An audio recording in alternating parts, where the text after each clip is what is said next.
ദൈവത്തിൻ്റെ അതിപരിശുദ്ധ നാമം മഹത്വപ്പെടുമാറാകട്ടെ. നമ്മളിന്ന് വായിക്കുന്നത് വിശുദ്ധ ലൂക്കോസിൻ്റെ സുവിശേഷം 3-ാം അധ്യായം 21-22 വാക്യങ്ങൾ. ജനം സ്നാനം സ്വീകരിച്ചു കൊണ്ടിരിക്കുമ്പോൾ യേശുവും വന്ന് സ്നാനമേറ്റു. അവൻ പ്രാർത്ഥിച്ചു കൊണ്ടിരിക്കുമ്പോൾ സ്വർഗം തുറക്കപ്പെട്ടു.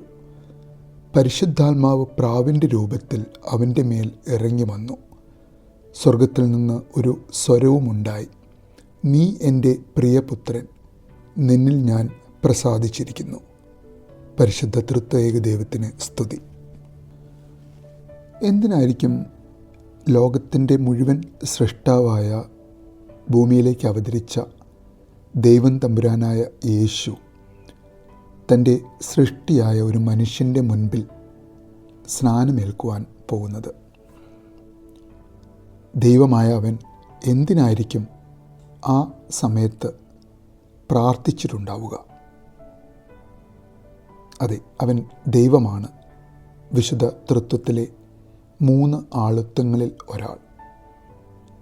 എന്നാൽ ആ യേശുവിന് തൻ്റെ പരസ്യ ശുശ്രൂഷ തുടങ്ങുന്നതിന് മുൻപ്, before he starts his public ministry, താൻ ആരുടെയെല്ലാം പ്ലാനിങ്ങിൽ ഈ ലോകത്തിലേക്ക് ഇറങ്ങി വന്നുവോ, ആ തൻ്റെ ദൈവത്തിൻ്റെ 3 ആളുത്വങ്ങളിൽ പരിശുദ്ധ പിതാവിൻ്റെയും പരിശുദ്ധാത്മാവിൻ്റെയും നിറസാന്നിധ്യം തൻ്റെ കൂടെ ഉണ്ടാകണം എന്നാഗ്രഹിക്കുന്ന പരിശുദ്ധ തൃത്വത്തിലെ 2-മനായ പരിശുദ്ധ പുത്രൻ തമ്പുരാൻ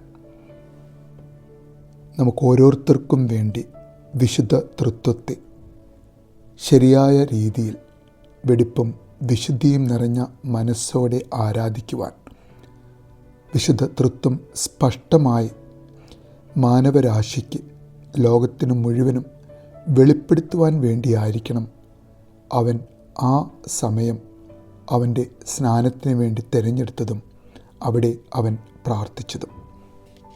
വിശുദ്ധ സുവിശേഷത്തിലൂടെ 3.5 വർഷത്തെ ക്രിസ്തുവിൻ്റെ പരസ്യ ശുശ്രൂഷയുടെ കാലത്തകവിൽ എത്രയോ തവണ താൻ തൻ്റെ പരിശുദ്ധ പിതാവിനെ പറ്റിയും തൻ്റെ സ്വർഗാരോഹണത്തിന് ശേഷം എന്നും എപ്പോഴും ലോകാന്ത്യത്തോളവും നമ്മോടു കൂടി ഇരിക്കുവാൻ നമ്മുടെ സഹായകനായി നമുക്ക് നൽകിയിരിക്കുന്ന പരിശുദ്ധാത്മാവ്, ആ പരിശുദ്ധാത്മാവിനെ പറ്റിയും എത്രയോ തവണ പുത്രൻ തമ്പുരാൻ തൻ്റെ ശുശ്രൂഷയുടെ സമയത്ത് നമ്മളോട് പറഞ്ഞിരിക്കുന്നു. ആരാണ് ആ പരിശുദ്ധാത്മാവ്? നമുക്ക് ഹീസ് അവർ ഹെൽപ്പർ, നമ്മുടെ സഹായകനാണ്. ഹീസ് അവർ അഡ്വക്കേറ്റ്, നമ്മുടെ അഭിഭാഷകനാണ്. ഹീസ് അവർ കംഫർട്ടർ, നമ്മുടെ ആശ്വാസദായകനാണ്. ഹീസ് അവർ കൗൺസിലർ, നമ്മുടെ ഉപദേശകനാണ്.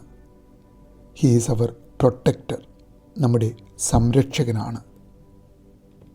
ദൈവമേ, നിന്നെ, വിശുദ്ധ തൃത്വത്തെ പൂർണ്ണമായും ഉൾക്കൊള്ളുവാൻ, നമ്മൾ ഓരോരുത്തരും വിശുദ്ധ തൃത്വത്തെ കാണുവാൻ, വിശുദ്ധ തൃത്വം നമുക്കായി ഒരുക്കിയിരിക്കുന്ന പരിശുദ്ധ പുത്രൻ തമ്പുരാൻ്റെ സ്നാനത്തിൻ്റെ സമയം, അവൻ്റെ സ്വരം കേൾക്കുവാൻ, നീ എൻ്റെ പ്രിയപുത്രൻ, നിന്നിൽ ഞാൻ പ്രസാദിച്ചിരിക്കുന്നു എന്ന ആ സ്വരം കേൾക്കുവാൻ, ദൈവമേ, വിശുദ്ധിയും താഴ്മയുമുള്ള ജീവിതം നയിച്ച് നിൻ്റെ ഒപ്പം ആ ജോർദാൻ നദിയിൽ നസ്രായൻ്റെ സാമീപ്യത്തിൽ നമുക്കും ഉണ്ടാകുവാൻ ആഗ്രഹിക്കാം, പ്രാർത്ഥിക്കാം.